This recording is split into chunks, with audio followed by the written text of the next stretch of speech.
Hello, everyone. Welcome back to Collingwood Conversations. We're joined by a former Collingwood player. He was drafted under the father-son rule. He played in the 2002 unfortunate grand final, but a successful season nonetheless for Collingwood. His name is Nick Davis. Thanks for joining us. And how's your day going so far? Yeah, thanks for having me, guys. It's not too bad up here in Sydney. Normal Sydney winter's day at the moment, though. Plenty of rain, but no, all good here. Yeah, nice. Yeah, I'm up in Tweed Heads. It's fucking raining for days the last few days. It's awful. You guys are missing out, mate. Over yeah, in the west, 25 degrees. Yeah. It's the weather all around the country is a bit upside down, except in Melbourne, it's not too bad. Yeah, that's true.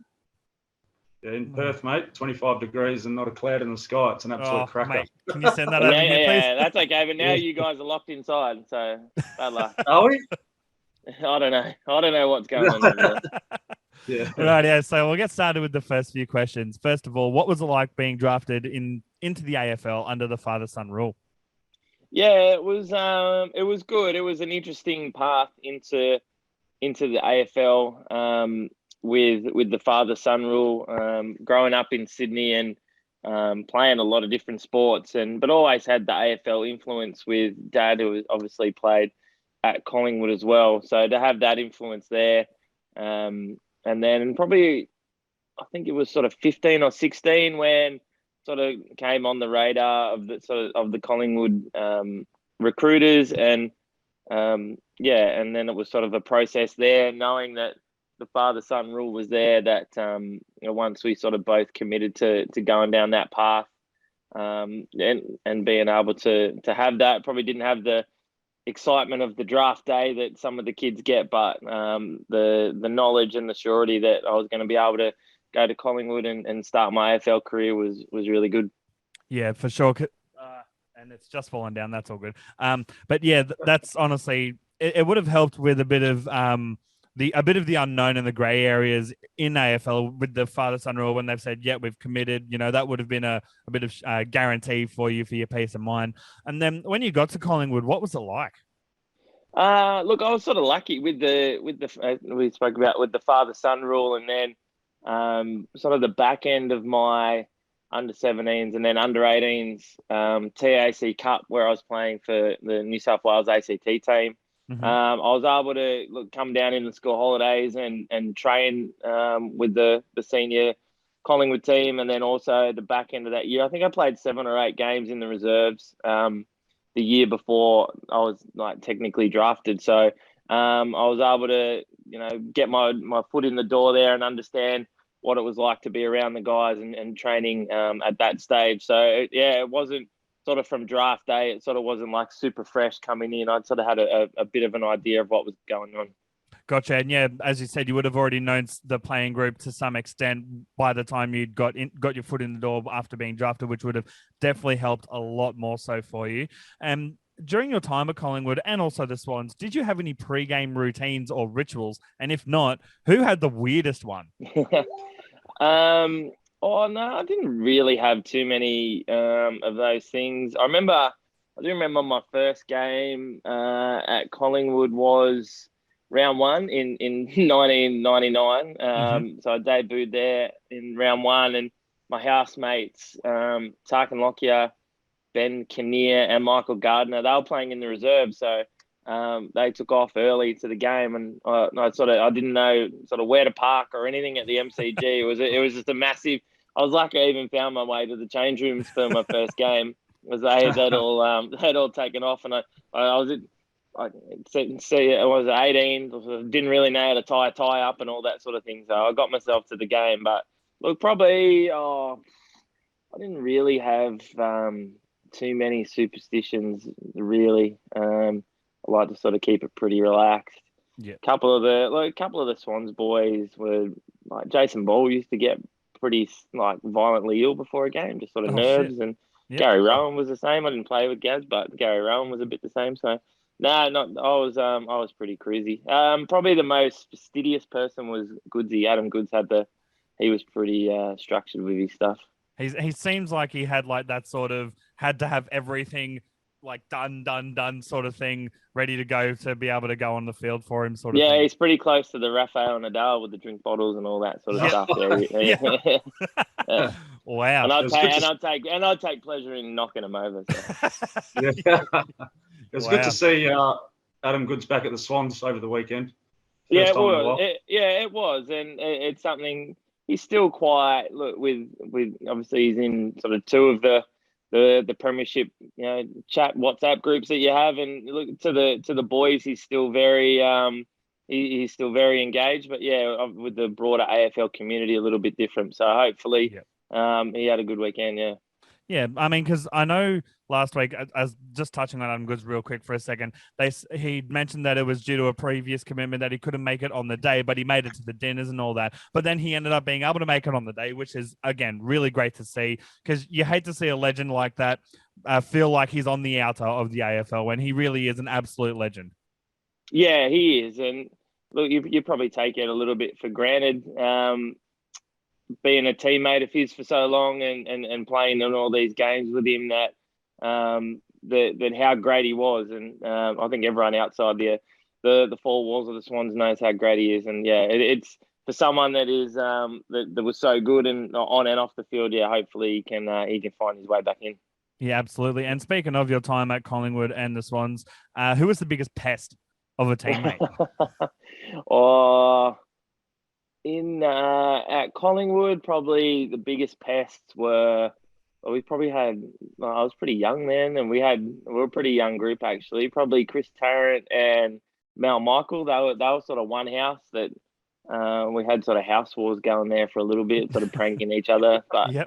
Chris and Mal were probably the biggest pests at Collingwood, and then up here, Hawley was a bit of a pest, but no one would want to, would want to argue with him. Everyone was just sort of okay with him being a pest. So it was sort of not you just sort of copped it and moved on. Yeah, no, that's fair. And I've got one last question before I'll pass it off to Keezy for his, and then we'll go through Shippers and Huttos together. My question is, you played in 2002 and the 2005 grand finals, obviously very vastly different outcomes, one unfortunately being a loss and one being a win. Looking back on both as a former player, what takeaways do you have from each, aside from the obvious being one being a win and one being a loss? Yeah, I think the 2002 grand final, like that whole final series was, and even the back end of the year, we were such a young side, and we sort of got swept up with the emotion of it all, and probably even for myself on grand final day, the same thing. And by the time the grand final came around and you do the parade and all that sort of stuff, and the support from the Collingwood people was like ridiculous, but I think we were just buggered by the end of it. And we went to Port and went to Adelaide and beat Port there, and then the come from behind in the Crows prelim, and then there was the stuff with Clokey with the suspension and all that. And there was just so much going on, and look, who knows? If I think everyone that probably listens to this podcast will agree with me that that Pebs' goal was a goal, or point was a goal, and it was. We just come up against one of those teams, and we give it our best shot. Maybe we were running on empty there at the end, but for me, the grand final day, I think it just felt like it went forever. Like you got there to the ground. Like, by the time it was parades and all that sort of stuff, and well wishes, and like being, what was I think 21, 22, being able to have another go again quite recently in 2005 with the Swans. It was a lot different, given the fact being up here in Sydney and being sheltered away from that stuff so much really did make the difference between 02 and 05 was that really, is that up in Sydney, sort of had the back of the semi-final stuff, and then look, you could just cruise around town in Sydney and no one really gave a shit until we won, and then everyone lost their head. So that was probably the biggest difference. That's fair. And Keezy, mate, I'll pass it off to you for your questions. All right, cheers, CJ. Just growing up as the son of a gun, how did you deal with all the expectations? There would have been plenty of expectations during your junior career. So how did you deal with all that?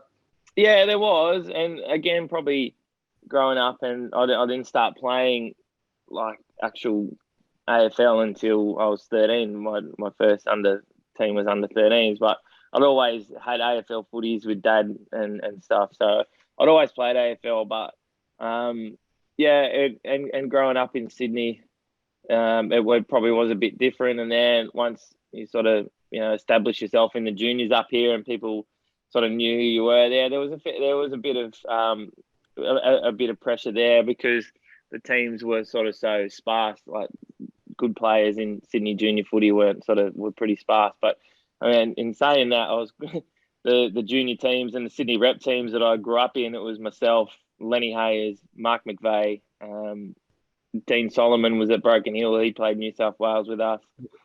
Craig Bolton. So we also it was a pretty good time to be a junior footy player in Sydney. But yeah, it was expectations. A lot of the expectations come from Dad would sort of umpire the games, and me and him would sort of just get into a verbal slanging match out there, where I thought I probably deserved a free kick, and the preferential treatment was quite the opposite. Oh, I think he's cut out for a second. If so, I'll handle this. Oh no, there we go. So you froze for a second there, Keezy. Go for your second question. So, so you have, growing up in Sydney, obviously you've got experience in like different sports. Rugby. I see you played a bit of rugby nines, and you're a big golf fan. You had a big kick on you as well. Did you ever contemplate sort of joining or did you get offered a spot overseas in the NFL, like as a kicker? What sort of experiences did you have with other sports? Yeah, I played golf as a kid, and I probably got to 15 or 16 and had sort of got to the fact where like tournaments get a few more than just a day, and training sessions and whatnot cross over, and I had some stuff going on sort of in the background. It's also sort of some people had some sort of social anxiety sort of thing. So for me to the team sport sort of helped me with that a lot more, where standing up on the first tee by myself and the social anxiety stuff that I had there was sort of was a bit hard. So I've always been a golfer. I played a bit of basketball, but I did when I finished at the Swans. I went and did a little bit of a pre-season at Brisbane Lions, but I'd sort of run my race in the AFL. I'd sort of had enough, and I went over to the States, and I did some pre-season tryouts at the San Diego Chargers, and had a little bit of success there, and had an opportunity to go back, and it all sort of fell through. But I did explore that. Yeah, nice. That'd have been interesting. It's a complete different setup over in the States. Yeah, what was the system like? Yeah, what was the system like over there?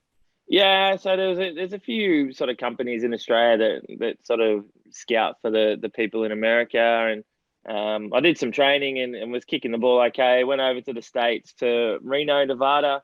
There was a kicking and punting, not horse racing, but punting camp over there, and spent 3 weeks there, sort of intense training, and then the last few days the scouts from all the teams come in, and they all sit in the grandstand. It's like a draft combine, and they all come and sit there. And the best thing about Reno is, and the scouts know it too, but it's at altitude, so you kick it a little bit further. And so they all sit up there in the grandstand, and you sort of kick, and then you walk off, and then you just hope someone walks down and gives you a card and tells you a flight to get on. And I was lucky enough that the special teams coach at the Chargers gave me a card, and the next day I was on a flight down from Reno, where it was snowing, to San Diego, where it was quite nice, and driving around in Hummers and all that sort of stuff. But it was a good experience. Met all the guys. Philip Rivers was a quarterback there, and I think the thing that helped me is Darren Bennett was a punter there, a few years before me. And as soon as they sort of heard I met Philip Rivers, and I said, "Oh, g'day, mate. How are you?" He goes, "Oh, another Aussie guy. Sweet. You can cook the team barbecue." So basically I had a job anyway, just cooking barbecues. So how come you didn't chase that avenue?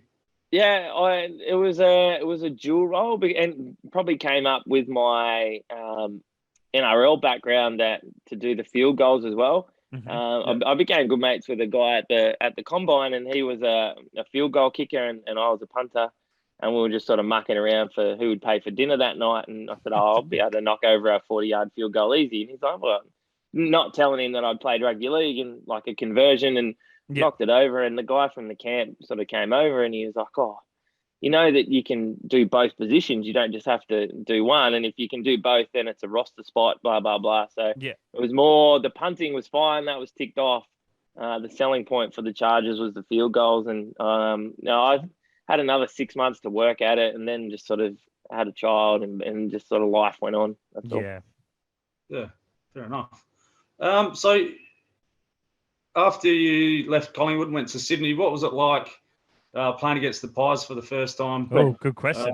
I remember it. And yeah, look, it was hard. And probably the hardest thing about, and we spoke about the 2002 grand final loss, was I really hoped that we won, because that would have made my decision a lot easier, and I probably would have stayed. I know it's easy to say now, all those years down the track, and probably doesn't mean anything, but I think that's probably the reason why I was so upset when we got beat. Was I was like, oh, now that makes me have to actually probably make a decision, where if we had won the 2002 grand final, it would have been like super hard to leave. And so sort of went through all that stuff, and it was quite hard. And you can't sort of have everything your both ways. And I was able to get back to Sydney, and probably didn't sort of get to have the goodbye that I sort of wanted for a few people at Collingwood. And then I sort of knew that the game was coming up at I think it was Telstra Dome at that stage, and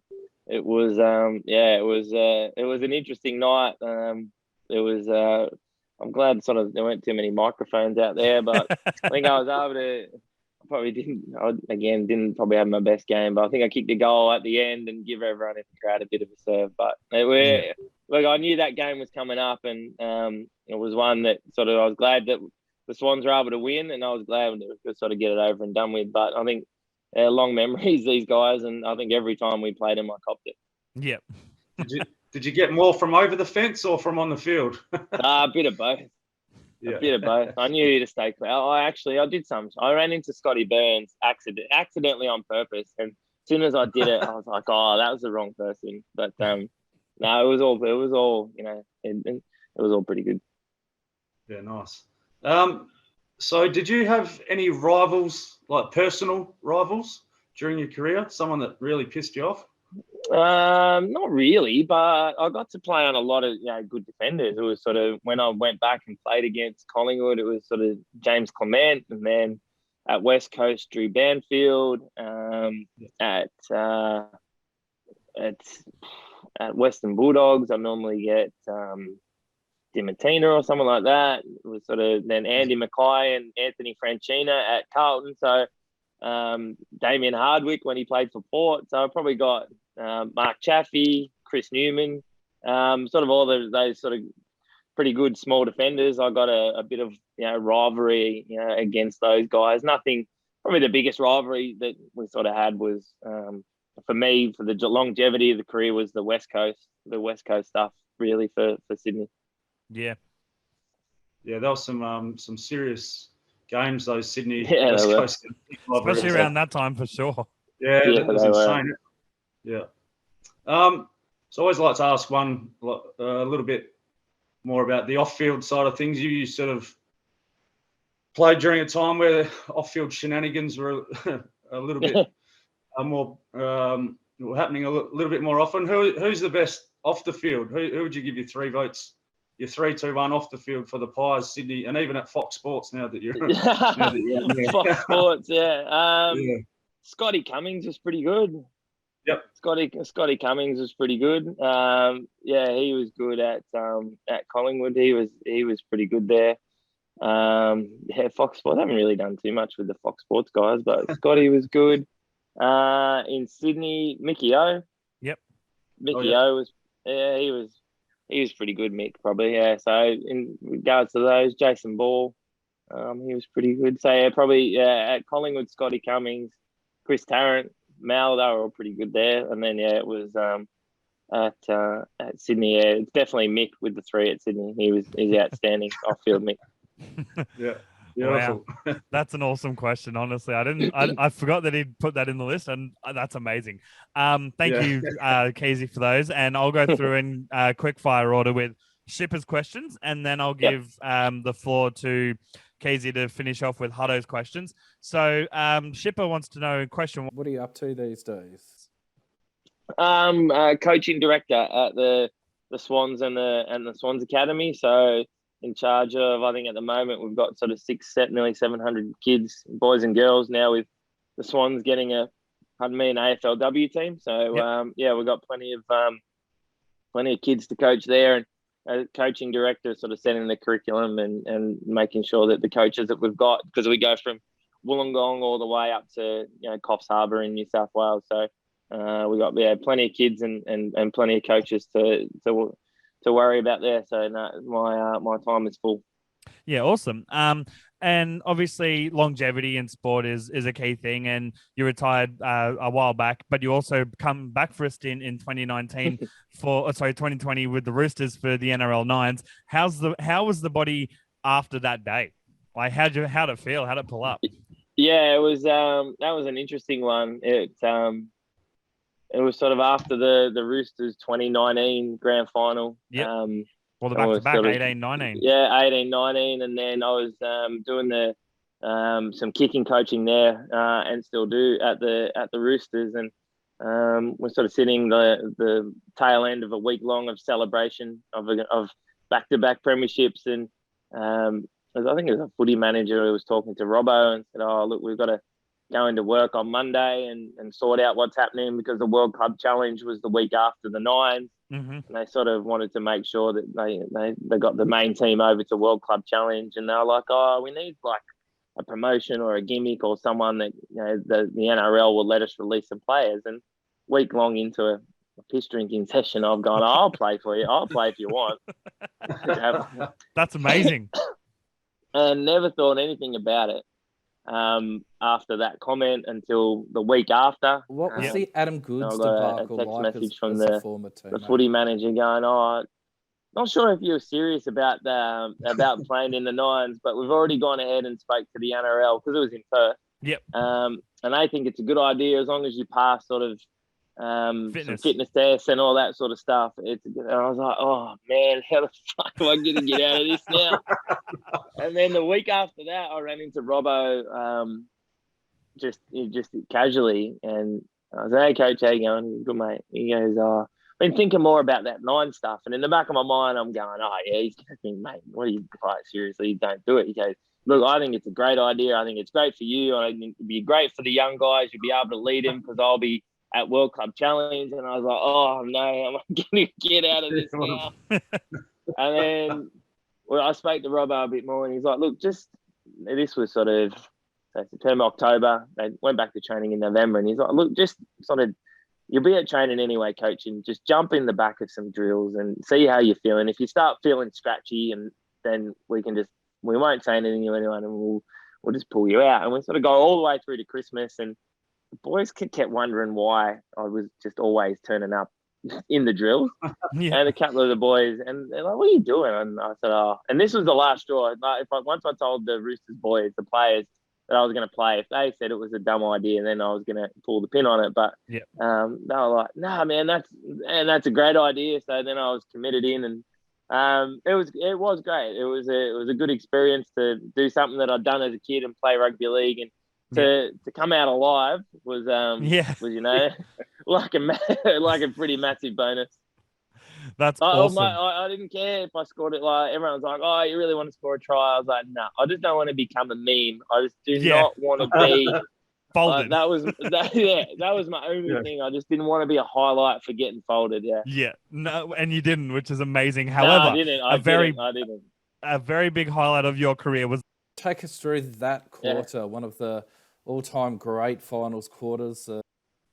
Yeah, it was. Look, it's obviously something that I've spoken a lot, a lot Of about, course. because I didn't do a hell of a lot else. But it's definitely something that is pretty special. And that night, and as you spoke about those games and against West Coast, and we played them in the qualifying, and we thought we probably did enough to win, and didn't, and then go back to the SCG and to win that way, and to kick the last 4 goals of the game. And if we didn't go, and then people don't realise, I think we kicked 7 unanswered goals in the prelim final against St Kilda as well. I think we were 8 points behind and rolled over them too. And then for the grand final to be that way, that it sort of wouldn't have been as special if we didn't win the grand final. And it probably does get talked about a lot more than the grand final and Leo's Martin and some of the other things. So look, I'm glad it happened. It certainly, look, I probably wouldn't be able to do some of the media stuff and stuff that I do if without YouTube and being somewhat relevant to something that was actually good. Yeah, Casey more or less covered this question, but I'll ask it for Shipper. He wants to know, And who was your toughest opponent? Yeah, look, it probably was Damien Hardwick actually for Port. We both Collingwood and Sydney. We played big finals games in Adelaide against Port, 2 qualifying finals, and won them both. And it was probably Damien Hardwick. Yeah. wow, that's sorry, I just was brain farting hard. That's. It's so incredible to hear. Like you mentioned quite a few at the time, but you're like, actually on second thought, one player in particular just gave you a hard time in the sense of, it's so interesting to hear and find that out. And I'll pass it off to Keezy to ask Hutto's questions. How much did re-signing with the club sort of set you back, and was that something that you regretted pretty soon, or was that something that you just sort of dealt with? No, I didn't. I said, look, it was sort of a fairly long, not a long process, but something that had always been happening with the father-son rule. So I was sort of invested in the club for a long time, and and look, and then there was the initial 2-year contract, and then the second 2-year contract, and then the one that was on the table, I think it was 4 years. Which was probably pretty long at that stage. It's not long now. They signed him for 15 years, but at that stage it was probably a fairly long contract. And as I said, it sort of come down to the back end of that 2002 season where I thought probably halfway through the season that I wanted to go back, but then we just started winning, and I felt a lot more settled and bought a place. And I lived around the corner from Mick, and and did you carpool with Mick? Yeah, I did. Yeah. I did a few times for away games. Mick had come and pick me up, and we'd go to the airport together. And then, that's probably the hardest. Like, Mick was so good to me in regards to, look, I was living with a partner, and we busted up, and I went and lived at Mick's house for a few weeks because I had nowhere to go. And that's probably the hardest part, and why I think deep down he was so angry when and gave me a cook when I left, because because of those other things that people sort of didn't know about and see about that I was close with his young boys because I lived around the corner. And look, I was probably more just hoping and wishing that we won in 2002, because then it would have made the choice a lot easier. You're always going to be part of football folklore after the goal and performance in the semi-final against Geelong. Is it still something that you remember vividly today? Yeah, I do. I look, there's a lot of them. As you said, we just sort of gone through the 2012 Swans premiership reunion, and I was sort of involved in coaching there, and even I think I played like however many games you play. And when you get back with everyone, you don't really remember the specifics of a lot of games, but I think because this one's been replayed a lot, it helps jog the memory a lot. So I do remember it. I do remember it pretty well. After the game, not so well. I don't remember too much. Well, so much happens in the game. Yeah, the celebrations. night after. The night after, I don't remember a lot of because it was a Friday night and probably Saturday. I don't remember a lot much of that either. But no, I do remember that game very vividly actually, and it's been interesting how that just on that night. Then it's important that you win and go on, and then that evolved into a premiership, and then just even like the people, if you go to the SCG and people will come up to you and go that haven't seen you or since that day and go, I remember where I was sitting, or I remember I was camping somewhere, or I remember I was this, that, and sort of what it made to everyone in not only myself on that night, but to sort of everyone else that might have been there or has a memory from it as well, yeah. You're also part of a side that broke a massive premiership drought for Sydney. You guys got to celebrate with the fans and sort of feel how much it meant to them. Yeah, they were good. And again, it was different, sort of a Sydney one. We sort of stayed in Melbourne on Saturday night, came back, and there was a big sort of reception at the SCG, and we all went back to the SCG, and that was great. And then I remember they said, all right, there's going to be a street parade from Circular Quay up George Street. Wow. I think it was on a Wednesday. And we were like, what if no one turns up? Like, this is yeah, going because to it's be Sydney, it's NRL the town. most embarrassing thing. And it was NRL Grand Final week. And it was like, this is going to be like the most embarrassing thing ever. And we were like, you really want to do this parade? And they're like, yeah, no, we'll have a parade. And the streets were full, and it was really good actually. So to sort of be a part of that final series, and then to win a premiership and sort of get the monkey off the family back a little bit too, because Dad had one at Carlton, the 3 at Collingwood that he lost, and then I lost in 2002. So there was a bit of a curse starting to appear. You're a part of the 2002 Magpies group that came from seemingly out of nowhere to almost steal a grand final. Was the feeling early on with the playing group that you were thereabouts, or is that just something? Yeah, we did. And look, there was probably a few games early on in the season and we'd always been lucky because you get that Collingwood, you get the Anzac Day, and you get the big Carlton Collingwood, and you play in front of big crowds. And we just sort of got on a bit of a run. And then, we were a pretty young side, and Mick was obviously coaching as well. And the biggest thing I remember was more the Collingwood people and the Collingwood fans telling us how good we were, and we were like, and we sort of just went, oh, well, fair enough. If you're telling us we're this good, then the way we went, and it was the youthful of exuberance sort of kicked in, and we just sort of kept doing whatever we were doing, and we kept winning games, and we did get on a fair bit of a roll, and then I do remember that first final over in Adelaide was something pretty special, and the biggest game and the loudest game I've ever been involved in with purely not a neutral crowd was the prelim final against Adelaide.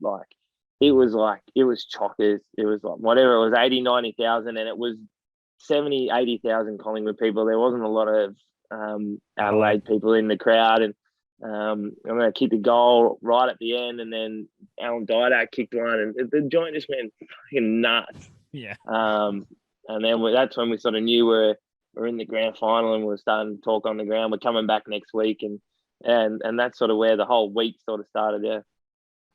Wow. Yeah, that would have been extra special, especially after so many tough years during the 90s, mid to late 90s, the lack of success for the Pies. So I could imagine that would have been electric. It was. Yeah, it was. And like I said, I'd sort of watched the early 90s and then sort of the back end of the 90s, and was around the club in sort of a bit of 97 and then 98, sort of dipping the toes in, playing some reserves, still playing under 18s, and then 99, sort of, struggling through that season. And then sort of when Mick came on in 2001, the change sort of really started, nice. 2000. Yeah, nice. Keezy, mate. I don't think we need to do Hutto's last question because he covered the Roosters, NRL 9s Yeah, and that. it's been covered. Yeah, but is there any other questions you have for him? Did you grow up a Collingwood supporter? Good Obviously, question. the old man. Good The old man question. played for a few clubs. So Yeah. And what NRL club as well. Yeah. Oh yeah. No, I grew up. So I grew up in Cronulla. So I grew up Sharks I grew up a Sharkies. I was a Sharkies Sharkies, fan. yeah. Big ET. I was a big ET man.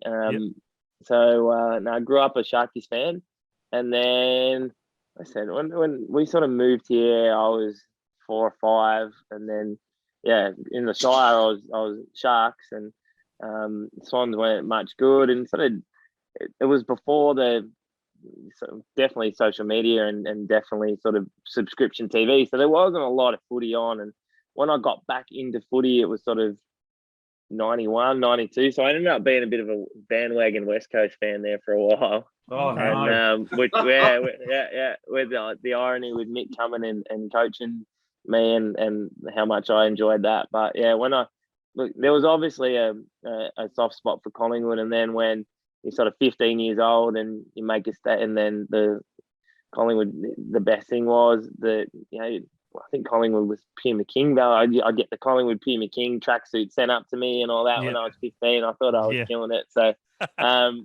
once I sort of got the bag and the gear and all that, then I quickly switched over.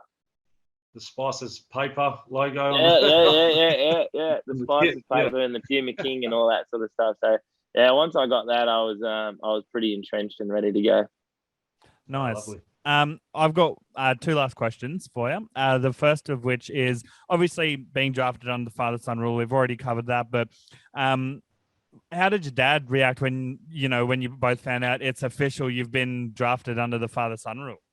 Yeah, he was wrapped. As it was it was a few years in the pipeline, and as much as he never pushed me to play AFL and he never pushed me to be father-son, I could see deep down how proud, how excited he was. He's a Collingwood man, and even when I moved back to Sydney, he was still he supported, he cheered for me but supported Collingwood sort of thing. So I knew deep down how important it was, and probably the hardest choice. And if I won't say I regret it, but my hardest choice when I got to Collingwood, when I played in the reserves, I can't remember what number I was, and then when I got to Collingwood, Graham Wright had retired, so number 19 was available, and also number 7 was, which I sort of had Dad's number that he played in, and I had Mum's favourite number, which was 7. So that was a big choice there that I had to make. And look, I knew how much it meant to Dad, and I know that AFL and family and heritage and stuff is super important, and especially at a club like Collingwood and the Shores and whatnot. So I went with 19. Yeah, absolutely. That's awesome to hear. And last question I've got is, what advice would you give to any youngsters who obviously have aspirations to make it in any sport, but AFL in particular? Follow your dreams and don't let anyone tell you that you can't do it. I think a lot of people, and it takes a lot of hard work. And sort of in my coaching now, I talk to the kids, and it's different when I was a kid or a young Collingwood player or a Swans player, what it is now, and the distraction and all that stuff. But if you want to be an AFL footballer, you need to have a footy in your hands more than your iPhone. That's the best piece of advice I can give these kids. I had a footy in my hand flat out, and maybe one thing with my goal kicking, because I had my old man to kick with, but not a lot of my mates could kick the footy up here in Sydney. It wasn't an AFL thing, so I had a heap of footies and a set of rugby league goals, and I just kicked goals all day, really, and that's how I got my footy. And a piece of advice to a young kid now would be, have a footy in your hand more than your iPhone.